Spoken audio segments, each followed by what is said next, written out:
Imagine a man at the top of the world, wealth beyond dreams, power in every handshake, yet haunted by a single choice that shattered his past. Tonight, we unravel a tale of secrets buried deep, where every whisper of truth threatens to topple an empire. What would you sacrifice to reclaim the one thing money can't buy? Hit that like button if you're ready to find out, and subscribe now, because this story's twist will keep you coming back for more. The city of Chicago sprawled beneath Nathaniel Nate Hawthorne like a glittering tapestry, its lights pulsing through the night.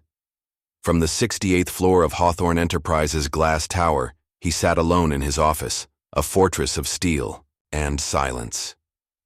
The desk before him, polished walnut, unblemished by clutter, held only a single sheet of paper. A contract worth billions, the latest conquest in his empire of media and influence. At 59, Nate was a man carved from discipline, his gray suit as sharp as his mind, his presence a quiet storm that commanded boardrooms and silenced rivals. He signed his name with a flick of his wrist, the ink drying as fast as his decisions. Silence broke with the soft hum of his phone. A notification flickered across the screen, an alert from the gala downstairs, where the city's elite mingled over champagne and charity bids. Nate ignored it. He didn't need the noise of flattery, or the clink of glasses to feel his power. He leaned back, the leather chair creaking faintly, and let his gaze drift to the skyline. For a moment, he wasn't the untouchable chairman of a corporate dynasty. He was a boy again, standing in a cramped kitchen in Gary, Indiana, watching his mother knead dough with hands worn raw from factory work. "Honor's in the quiet, Nate," she'd said once, her voice steady as she shaped bread for a table that barely held them. "You don't shout back at fools." The memory stung, a pinprick against the armor he'd built over decades. He brushed it aside, reaching for the silver ring on his left hand. A plain band, scratched and dulled by time, the only relic of that life he'd kept. It was hers, slipped onto his finger the day she died, a promise he'd never spoken aloud, to rise above the dirt, to never be small again. He twisted it now, the metal cool against his skin, grounding him. The phone buzzed again, insistent. This time he glanced at it. A headline from a gossip rag. "Victor Grayson slams Hawthorne at gala. A man who buys respect." Nate's lips curved into a faint, humorless smile. Victor, his oldest rival, a shark in a tailored tuxedo, had been nipping at his heels for years, jealous of every deal Nate closed, every empire he swallowed. The insult was petty, predictable. Nate could have crushed it with a single call to his PR team, but he didn't.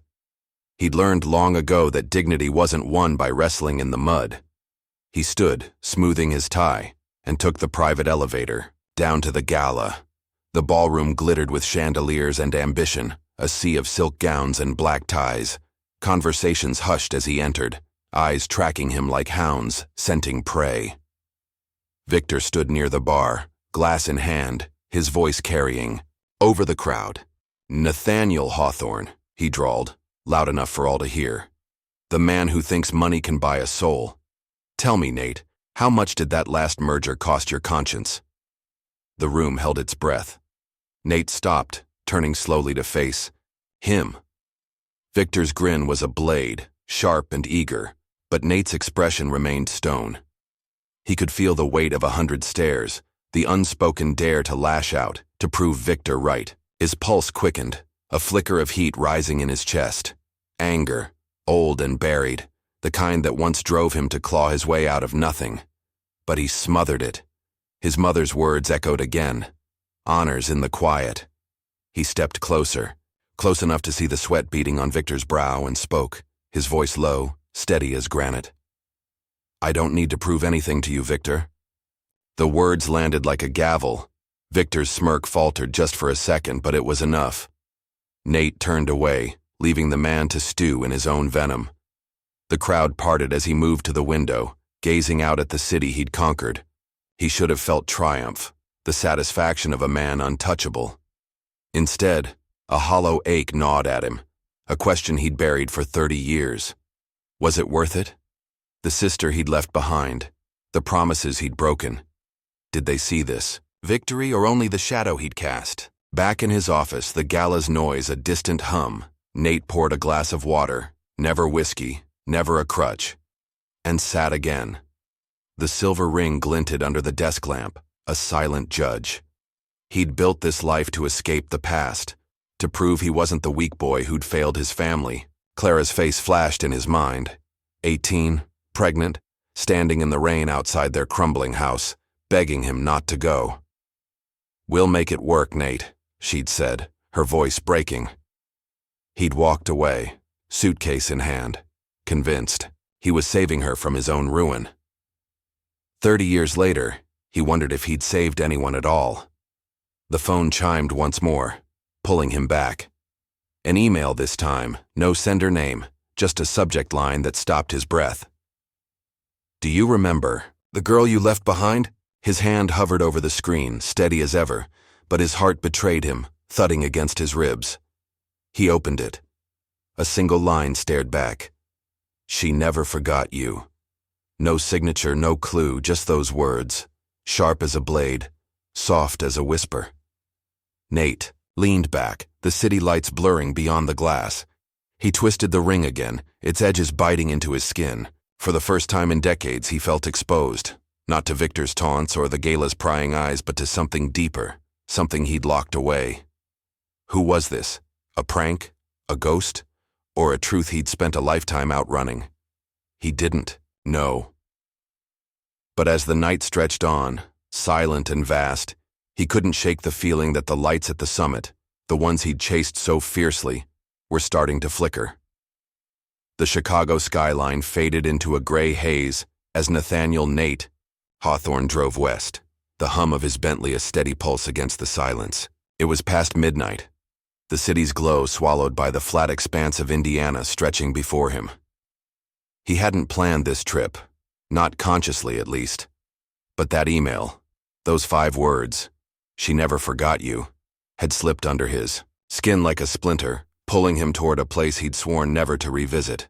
The silver ring on his finger felt heavier now, its scratches catching the dashboard light as he gripped the wheel.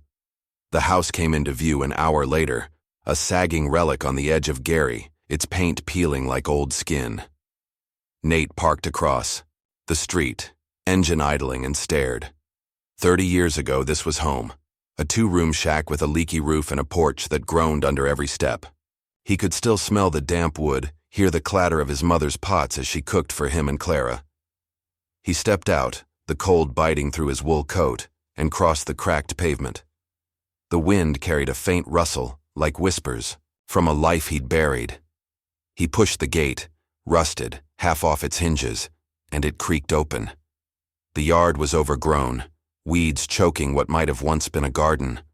The windows stared back, dark and hollow, but in his mind, they glowed, with the flicker of a single bulb. Clara had stood there, 18 and desperate, her voice trembling as she clutched his arm. "Don't go, Nate. We'll make it work. You, me, and the baby." Her eyes were wide, wet with rain and fear, her hair plastered to her face by a storm that mirrored the one inside him. He'd shaken her off, suitcase banging against his leg as he walked away. "You'll be better without me," he'd said, believing it, needing to believe it. He was 22, broke, and terrified of failing her, of dragging her into the pit he'd clawed out of. Now, standing on the porch, Nate traced the doorframe with a gloved hand. It was locked, of course, abandoned, maybe condemned. He didn't need to go inside to feel the weight of it. The memory was enough. Clara's sobs fading as he turned his back, the rain washing away any chance of goodbye. He'd left to build something, anything to prove he wasn't the nothing their neighbors saw. But what had he built for her? A sister alone, a child he'd never known. The thought twisted in his gut, sharp and cold. He circled to the back where a rusted mailbox hung crooked on its post. He pried it open, half expecting emptiness, but a single envelope lay inside, yellowed and brittle. His name was scrawled across it in Clara's careful hand. A birthday card, sent 20 years ago, returned unopened. He tore it free, the paper, crackling as he unfolded it. "Dear Nate," it began. "I don't know if you'll read this, but I hope you're happy. I don't need your money. I just need my brother. Below, a child's drawing. A stick figure family. Him, Clara, and a little girl with a lopsided smile. Lily says hi, Clara had added, her script wobbly, like she'd written it through tears. Nate's breath caught, a sound he barely recognized escaping his throat. Lily. A name he'd never heard, a life he'd never touched. He pressed the card to his chest, the wind tugging at its edges, and closed his eyes. He'd told himself, Clara was strong, stronger than him, strong enough to survive without him. She'd always been the steady one, the one who patched his shoes with duct tape when they couldn't afford new ones, who laughed through hunger because she knew he'd break if she didn't. You're my family, Nate, she'd said once, handing him a burnt biscuit she'd baked in their toaster oven. He'd left her anyway, convinced his absence was a gift, a shield against his own failures. The truth hit him now, raw and unsparing. He hadn't protected her. He'd run. He sank onto the porch steps, the wood creaking beneath him, and let the card rest in his lap. The night was still, save for the rustle of leaves and the distant hum of a truck. He twisted the silver ring, its familiar bite grounding him as his mind churned. Who was Lily? Where was Clara? And who had sent that email, dragging him back to this ghost of a house? He needed answers, but the questions alone were a weight he hadn't carried in years. A voice broke the silence. An old woman, leaning on a cane, peering at him from the neighboring yard. You're too late, she said, her tone matter-of-fact, not cruel. Nate stood, brushing off his coat, and faced her.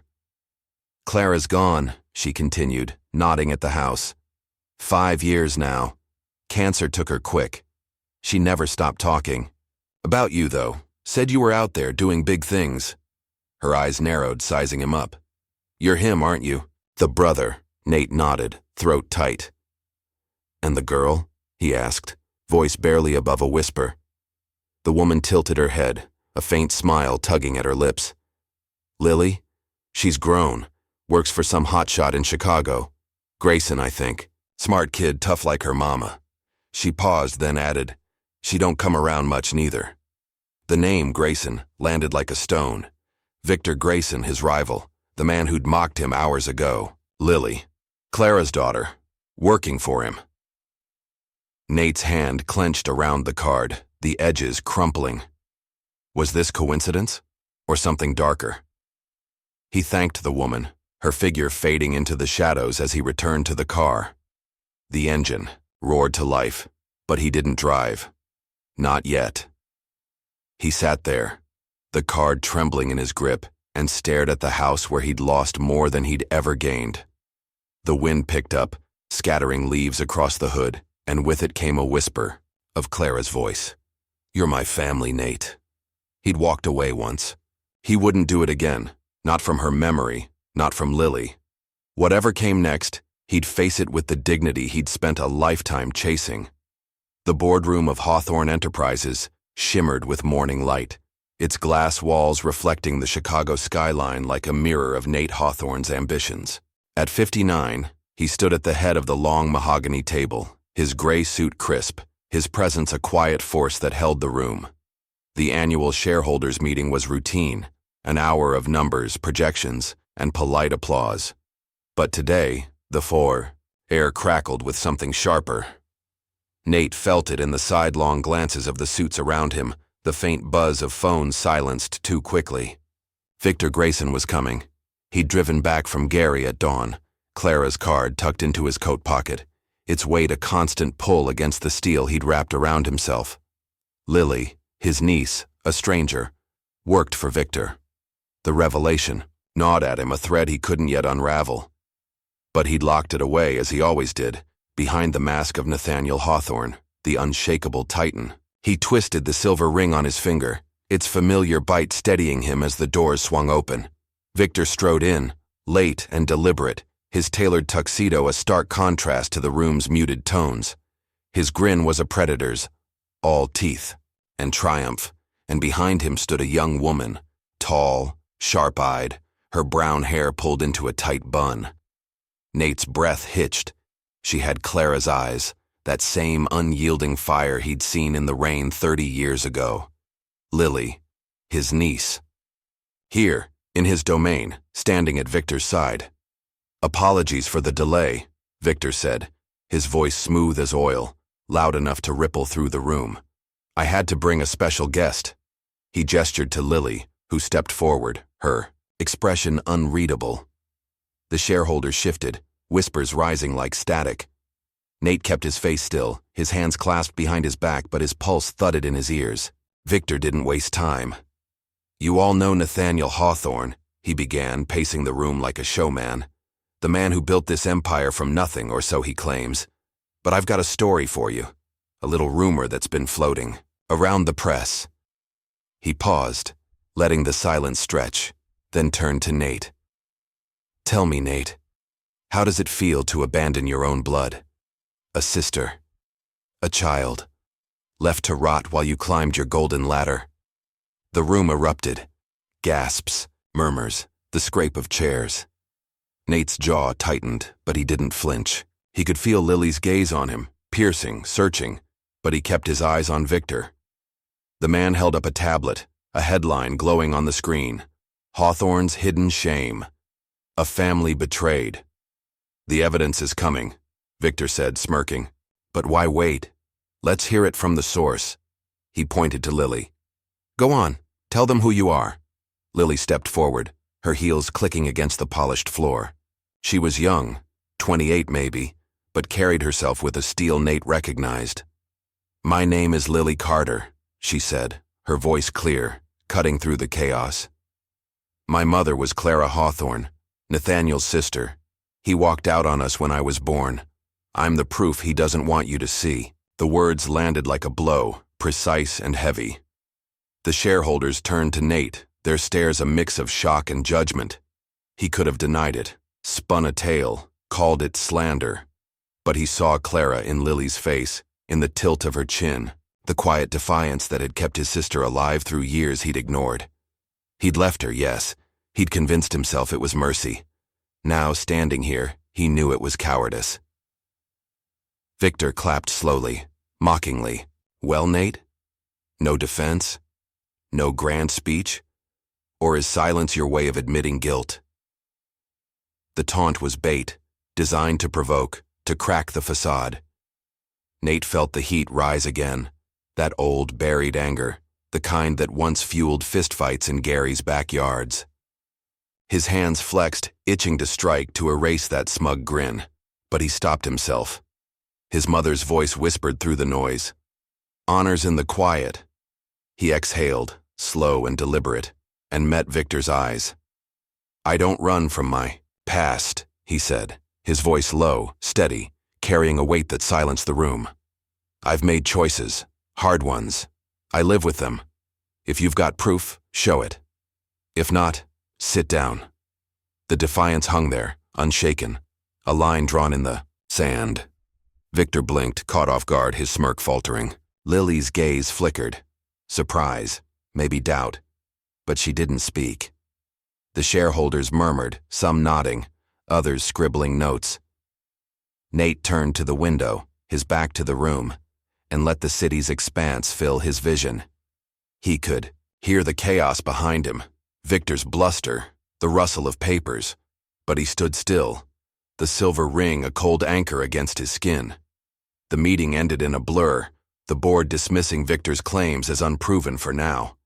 But the damage was done. As Nate returned to his office, the phone lit up with alerts. Hawthorne's stock dips amid scandal rumors. Reporters camped outside, their cameras flashing like vultures circling a kill. He sank into his chair, Clara's card slipping from his pocket. To the desk, Lily's words echoed. "He walked out on us. Not me. Us." Clara had raised her alone, and he'd never known. He picked up the card, tracing her handwriting. "I just need my brother." The ache in his chest deepened, a hollow he'd filled with deals and power. Victor wanted a fight, wanted him to snap, to prove he was the monster they whispered about.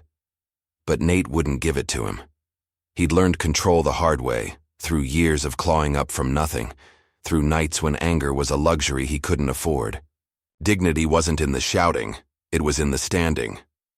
The phone buzzed again, a text from his assistant. Press conference scheduled. Your call. Nate stared at it, then at the card. Lily was out there, a piece of Clara he'd failed. Victor was a gnat buzzing for attention. But this was bigger. He'd face it, not with fists or fury, but with the truth he'd run from too long. He twisted the ring, its edges biting, and made his choice. Nathaniel Nate Hawthorne stood on the balcony of his Lakeshore Drive mansion, the wind off Lake Michigan tugging at his coat. The city glittered below, a constellation of ambition he'd spent decades shaping. But tonight it felt distant, a stage too vast for the man he'd become. Inside, the dining room glowed with soft light, polished oak table, crystal chandelier, a world of wealth Clara never knew. He'd invited Lily here, not to confront her, not to defend himself, but to listen. After the shareholders' meeting, after her words had carved through him, he walked out on us. He needed to see her, to face the piece of his sister he'd left behind. The doorbell chimed, a low, resonant note that echoed through the empty halls. Nate adjusted his tie, a reflex of control, and opened the door. Lily Carter stood there, her brown hair loose now, framing a face that mirrored Clara's. Sharp cheekbones, eyes that held too much for 28 years. She wore a simple black coat, no trace of Victor's polished influence, and carried a leather satchel slung over her shoulder. You wanted to talk, she said, her voice steady but edged with something raw. I'm here. Come in, Nate replied, stepping aside. His tone was calm, measured, the same he used in boardrooms, but his chest tightened as she passed. She smelled faintly of rain, a scent that dragged him back to that night in Gary. Clara's pleas, the storm swallowing her voice. He led her to the dining room, where a pot of coffee waited, steam curling from its spout. Sit. Please. Lily hesitated, then took a chair, setting her satchel on the floor. Nate poured 2 cups, the clink of porcelain the only sound between them. He slid one across the table, watching her hands, steady, unadorned, like Clara's, when she'd patched their lives together with nothing but grit. I'm not here to fight, he said, settling into his seat. I just want to know who you are. She looked at him, her gaze piercing, searching for cracks. You mean who? I am without Victor's script? Her lips twitched, a bitter half-smile. I'm Lily Carter, Clara's daughter. I grew up in a 1-bedroom apartment with a mother who worked double shifts at a diner to keep me fed. She died 5 years ago. Cancer, fast and quiet. That's who I am. Nate's fingers tightened around his cup, the heat seeping through. I didn't know, he said, the words heavy, inadequate. About you. About her. He twisted the silver ring on his finger, its edges biting as he fought the urge to look away. I thought she'd be better off without me dragging her down. Lily's eyes narrowed, but she didn't interrupt. She leaned back, crossing her arms, and the silence stretched. A test he couldn't fail. Mom never blamed you, she said finally, her voice softening, though it still carried steel. She'd talk about you sometimes. Said you were the smart one, the one who'd make it. She kept a picture of you in her wallet from before I was born. You were smiling then. The image hit him like a fist. Clara, keeping him close even after he'd walked away. He saw her in his mind, 18 and stubborn, handing him a burnt biscuit she'd baked, her laugh filling their cramped kitchen. You're my family, Nate, she'd said, her voice a lifeline he'd cut. He swallowed, the coffee bitter on his tongue. What was she like? He asked, needing to hear it, needing to bridge the years he'd lost. She was tough, Lily said, her gaze drifting to the window. Funny, too. She'd sing off-key to make me laugh when the power got cut. But she was tired, always tired. She didn't want me to know, but I saw it. She'd sit up at night, writing letters she never sent. To you, mostly. She reached into her satchel and pulled out a faded photo. Clara, older, thinner, smiling, with Lily at her side. This was the last one we took. Nate took it, his hand trembling slightly, Clara's face was lined, her hair streaked with gray, but her eyes still burned with that quiet fire. He pressed his thumb to the edge as if he could hold her there. "I should have come back," he said, more to himself than to Lily. "I thought I was giving her a chance." "She didn't want your chances," Lily replied, her voice rising, then steadying. "She wanted you. I don't need your money, Nate. I've got a job, a life. I came tonight because I want to know why." "Why? You left her why you never looked back." The question hung there, sharp and unyielding. Nate set the photo down, meeting her eyes. He could have dodged it, spun a tale of sacrifice, of noble intent. But he owed her more. "I was scared," he admitted, his voice low, raw. "Scared of failing her, of being nothing. I left because I thought she'd hate me less if I was gone. I was wrong." Lily studied him, her expression softening, then hardening again.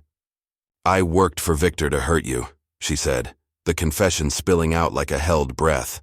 "He promised me a shot, proof you'd abandoned us, a way to make you pay. But standing there yesterday, watching you, you didn't flinch. I don't know what I expected, but it wasn't that." Nate nodded, absorbing the blow. A twist, small but sharp. His niece, his blood, wielded against him by Victor. Yet she was here, not with Grayson, not spitting venom. "You don't have to forgive me," he said, his tone even, unguarded. "I don't expect it, but I'm not running anymore." She didn't respond, just sipped her coffee, the silence settling like dusk. Nate watched her, seeing Clara in every move, the way she held the cup, the quiet strength she didn't flaunt. Victor's game was still in play, the press still circling. But this moment wasn't about them. It was about Lily, about the sister he'd failed. He twisted the ring again, its bite a promise. He'd face what came next, not with anger, but with the dignity he'd spent a lifetime learning. The morning after Lily's visit, Nathaniel Nate Hawthorne stood in his office, the city a muted roar beyond the glass walls. The desk before him was buried under a storm of papers, newspapers, printouts, emails, all screaming the same story: Hawthorne's fall, a Titan's dirty secret. Victor Grayson had struck again, this time with a forged letter plastered across every tabloid in Chicago. "Clara, you're on your own. I've got bigger things ahead. Nate." The words were a lie, a crude imitation of his hand, but they burned all the same. The press didn't care about truth, they cared about blood. Nate's phone buzzed relentlessly. Reporters, shareholders, his PR team begging for a statement. The stock ticker on his screen flashed red. Hawthorne Enterprises. Value bleeding with every headline. He twisted the silver ring on his finger, its edges biting into his skin. A tether to the man he'd been before this tower, before the lies. Clara's face flickered in his mind. Her quiet strength, the way she'd held him together when he was nothing. Now Victor was dragging her memory through the mud, and Lily with it. The boardroom summons came at noon. Nate walked in, his gray suit impeccable, his stride steady, but the air was thick with tension. The 12 men and women around the table, his allies, his architects, watched him with guarded eyes. Victor wasn't there, but his shadow loomed. Chairman Ellis, a wiry man with a voice like gravel, spoke first. "This is a mess, Nate. The letter, the girl, true or not, it's killing us. The board wants you out. Step down. Let it blow over." Nate stood at the head of the table, hands clasped behind his back. He could hear the unspoken. "Save yourself. Save us." His pulse hammered, a drumbeat of fury he hadn't felt in years, not since the nights he'd punched walls in Gary, broke and desperate. Victor wanted this. Wanted him to crack, to shout, to prove he was the monster in the story. The room waited, their silence a dare. Nate exhaled, slow and deliberate, his mother's words a lifeline. Connor's in the quiet. "I won't step down," he said, his voice low, firm, cutting through the hum of doubt. "Not because I need this chair, but because running isn't who I am anymore. Victor's playing a game. You know it. I know it. If you want me gone, vote me out. But I won't hand him my dignity. Ellis leaned forward, brow furrowed. Dignity won't save the stock, Nate. The press is eating us alive. We need a statement, something to shut this down. The others nodded, murmurs rippling around the table.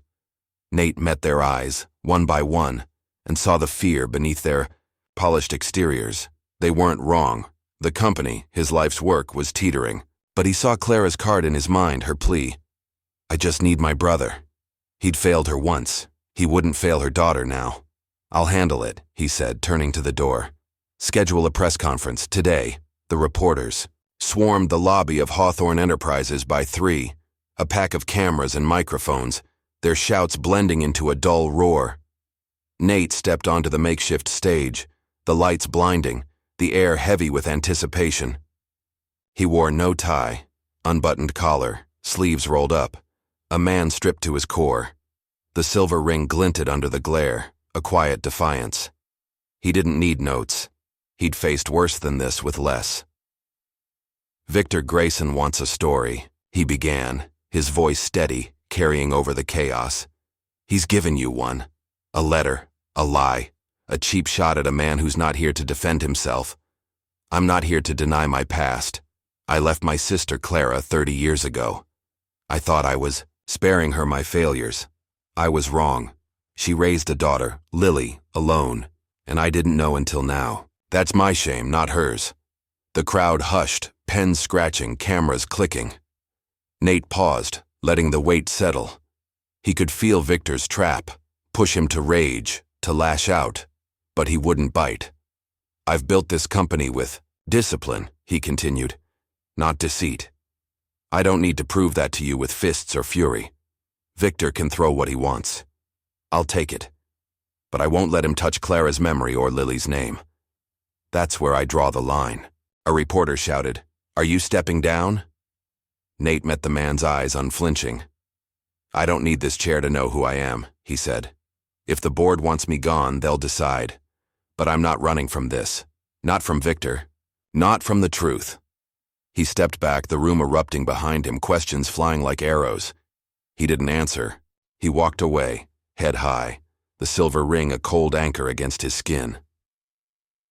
Back in his office, the chaos followed, alerts piling up, stock plummets further after Hawthorne's speech. His assistant hovered, pale-faced. They're calling it a disaster, sir. What now? Nate sank into his chair, Clara's card still on the desk, her child's drawing staring back. Stick figures, a family he'd lost. He'd stood his ground, not for the company, but for them. Victor wanted a brawl. Nate gave him silence. Not weakness, but strength forged in years of holding himself together when everything else fell apart. He twisted the ring, remembering his mother's hands, rough, steady, kneading dough through hunger. Ku hetlen, nguoi man han jong, she'd said in her broken English, a lesson he'd carried from Gary to this tower. He'd acted today, not with anger, but with the quiet he'd learned at her side. The stock could crash. The board could vote. But he'd kept his dignity, and for the first time in decades, it felt like enough. The phone rang.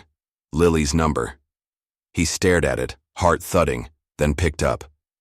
I saw the conference, she said, her voice, soft, uncertain. Why didn't you fight back? Nate leaned back, a faint smile tugging at his lips. Because I don't need to, he replied. Not anymore.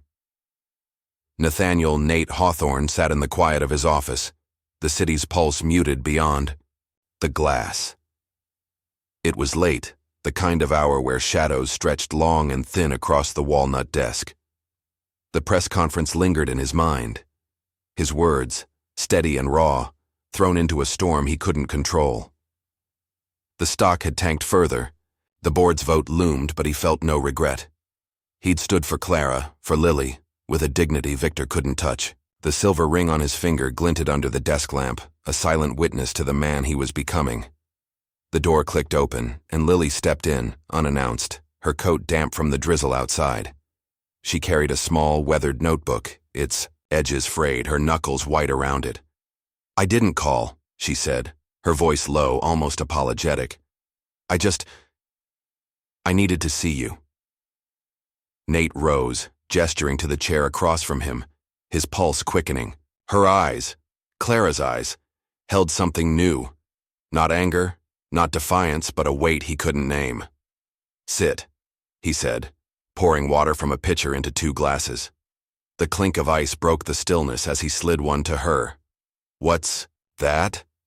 He nodded at the notebook, keeping his tone even, though curiosity sharpened his gaze. Lily hesitated, then set it on the desk, her fingers lingering on the cover. It's Mom's, she said. Her journal. I found it after the conference. I thought you should see it. Nate's hand paused mid-air, the glass cold against his palm. Clara's words, preserved beyond her grave. He took the journal, its leather soft and worn, and opened it. Her handwriting greeted him, careful loops, faded ink, a piece of her he'd thought lost. The first entry was dated 30 years ago, the day he'd left.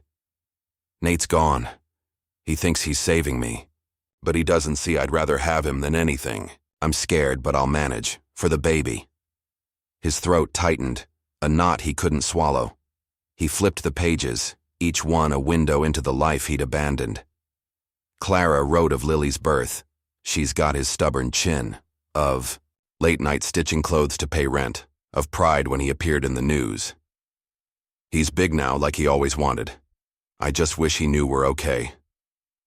Then, a later entry, her script shakier. I saw him on TV today. He looks tired. I'd tell him to come home, but he'd give it all up for us. He was born to shine, not to fade here with me. Nate's vision blurred, tears he hadn't shed in decades pricking his eyes. Clara hadn't just survived. She'd protected him, kept him from turning back, from sinking with her. He'd run to spare her his failures, but she'd stayed silent, to spare him hers. She never told me, he said, voice rough, barely above a whisper. She let me think. He trailed off, the weight of her sacrifice crashing over him. Lily watched him, her own eyes glistening. She didn't want you to choose, she said. She knew you'd drop everything, your dreams, your fight, to come back. She thought you deserved more. She paused, then added, I hated you for leaving, but reading this, I don't know anymore. The confession hung there, fragile and honest. Nate set the journal down, its pages splayed like an open wound. He twisted the silver ring, its bite grounding him as his mind raced. Clara's love had been a shield, not a burden, a gift he'd never earned. And now, Lily sat here, caught between her mother's grace and his absence. Victor's taunts, the press, the board, they faded. This was the truth he'd face. I need to end this, he said, standing, his voice firm with a resolve he hadn't felt in years. Victor's using you, using her memory. I won't let him. Lily frowned, leaning forward. He's got more coming, documents, witnesses. He wants you broken. Why not fight him? Hit back. Nate met her gaze, steady, unyielding. Because that's not how I win, he said. I've spent 30 years building something. Control, not chaos. I'll face him, but not with his rules. He saw doubt flicker in her eyes, but also something else. Curiosity, maybe respect. He stepped to the window, the city sprawling below, and made a choice. Dignity wasn't in the counterattack. It was in the standing. The next morning, he met Victor at a neutral ground, a quiet cafe downtown, away from cameras and crowds. Victor arrived with his usual swagger, a manila envelope in hand. You're slipping, Nate, he said, tossing it onto the table. Letters, bank records, proof. You paid Clara off to keep quiet. The press'll love it. His grin was a blade, eager to cut. Nate didn't touch the envelope. He sipped his coffee, the bitterness sharp, and looked Victor in the eye. You were my friend once, he said, voice low, calm. Back in Gary, when we were nothing. I trusted you. You turned on me because I made it and you didn't. That's the truth, isn't it? Victor's smirk froze, his face paling. The twist landed, years of rivalry stripped to its core. Jealousy, not justice. You don't know me, he snapped. but his voice wavered. Nate leaned forward, unflinching. I do, and I'm done letting you twist my life into your game. Use it if you want. I'll survive. But you won't touch Clara or Lily again. He stood, leaving the envelope untouched, and walked out, the cafe door swinging shut behind him. Victor's shout faded into the street noise, but Nate kept moving, the silver ring a steady pulse against his skin. Clara's journal burned in his memory, her sacrifice, her faith. He'd lost her, but he wouldn't lose Lily. Not to Victor, not to the past. He'd fight, not with fists or fury, but with the quiet strength she'd given him. A strength he was only now beginning to understand. The grand ballroom of the Palmer house glowed with opulence, its chandeliers casting golden light over a sea of tuxedos and gowns. Nathaniel, Nate Hawthorne, stood near the edge of the room, a glass of water in hand, the ice clinking faintly against the crystal. It was the annual Chicago Business Gala, a night of power plays and polished smiles, but tonight carried a sharper edge. Victor Grayson had promised a reckoning, his final proof to bury Nate, and the buzz in the air told him it was coming. The silver ring on his finger felt heavier, its scratch as a reminder of the quiet strength he'd vowed to keep. He'd left Victor at the cafe yesterday, the manila envelope unopened, the threat hanging like smoke. Clara's journal still burned. In his mind, her sacrifice, her belief in him, and he'd spent the night tracing her words, feeling the weight of 30 years lost. Lily's voice had lingered too, soft on the phone after the press conference. Why didn't you fight back? He hadn't answered fully then, but tonight he'd show her. Dignity wasn't in the brawl. It was in the standing. The crowd parted as Victor took the stage, his grin wide, his voice booming through the microphone. Ladies and gentlemen, he began, holding up a sleek black folder. You know Nathaniel Hawthorne, the Titan, the legend. But tonight, I've got the truth. Documents, signed and sealed, proving he paid off his sister to disappear. A cold, calculated betrayal. He paused, letting the gasps ripple through the room, then pointed at Nate. Come up here. Nate, defend yourself, or are you too scared to face me? The room turned, 100 eyes pinning Nate to the spot. He felt the heat rise, that old familiar fire. The urge to stride up there, rip the folder from Victor's hands and expose the lie. His jaw tightened, his free hand flexing, but he caught himself. Clara's face flashed in his mind. Her tired smile as she handed him that burnt biscuit. You're my family, Nate. He wouldn't dishonor her with anger. He set the glass down, straightened his suit, and walked forward, each step deliberate, his expression a mask of calm. The stage lights blinded him as he joined Victor, the folder thrust toward him like a weapon. Go on, Victor taunted, loud enough for all to hear. Tell them it's fake. Tell them you're the saint you pretend to be. The crowd leaned, in, hungry for the kill. Nate took the folder, flipping it open. Bank statements, a letter in his name, all forged with a precision that might have fooled anyone. He could have shouted, called it out, but he heard his mother's voice. Ke het len, ngoy man han jong. He closed the folder and met Victor's eyes, his voice low, steady, cutting through the noise. You've wanted this for years, haven't you? A fight, a scene, a chance to prove you're better. I trusted you once back when we were kids scraping by in Gary. You turned on me because I climbed and you stumbled. That's what this is. Jealousy, not justice. You can have your win, Victor. Throw this out there. Ruin me, but I forgive you. And I won't let you touch Clara or Lily again. The words landed like a thunderclap, silencing the room. Victor's grin faltered, his hand dropping slightly. Nate turned to the crowd, his tone unwavering. I'm not here to play his game. I left my sister 30 years ago. That's my truth. I've lived with it, and I'm making it right. If you judge me for that, so be it. But this, he held up the folder, is a lie.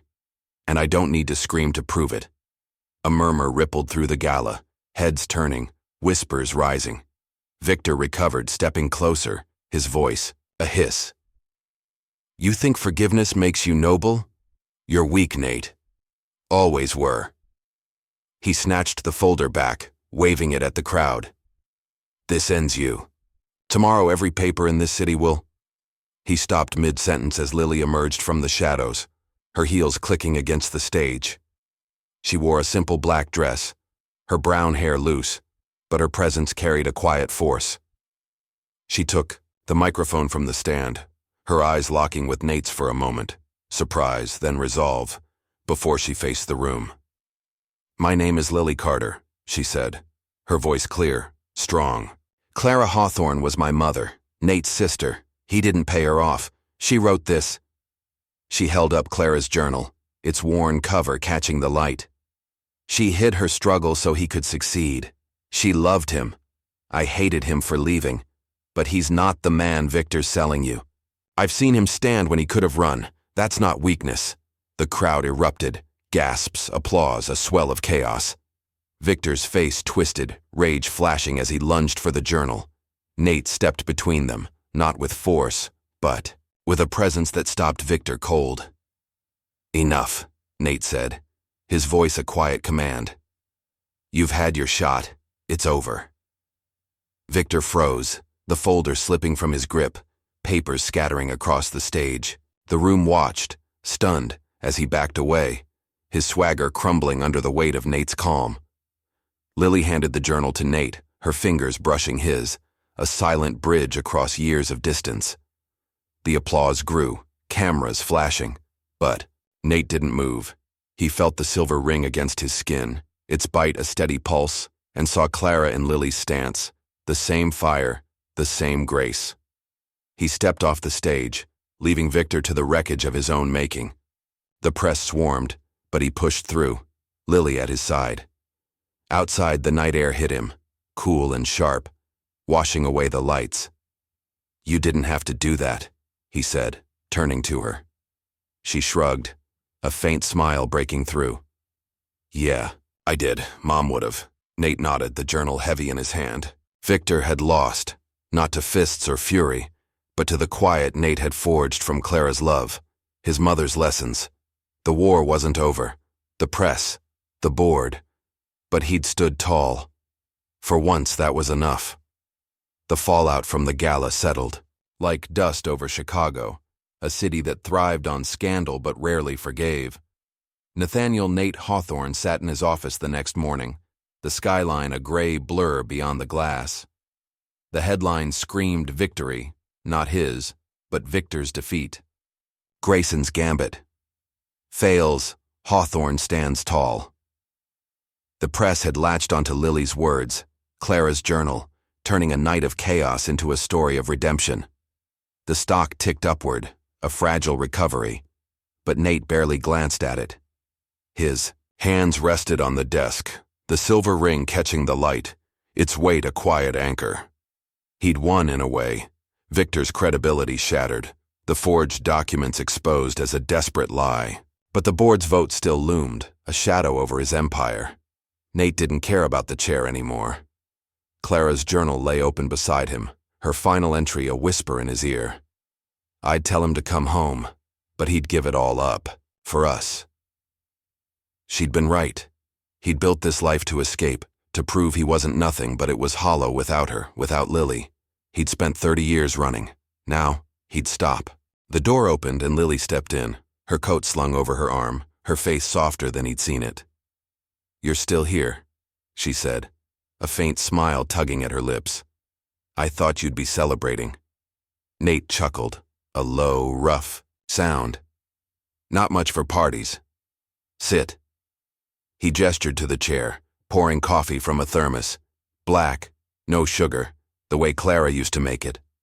Lily took it, her fingers brushing the cup, and settled across from him.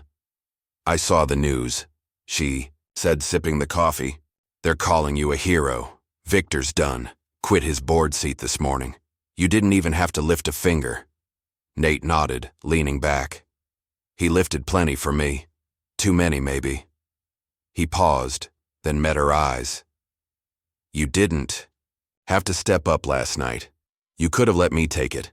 Lily shrugged, setting the cup down. "I didn't do it for you. I did it for Mom. She'd have hated seeing her name dragged like that." Her voice wavered, then steadied. But you surprised me. You didn't fight him. Not the way I thought you would. Why?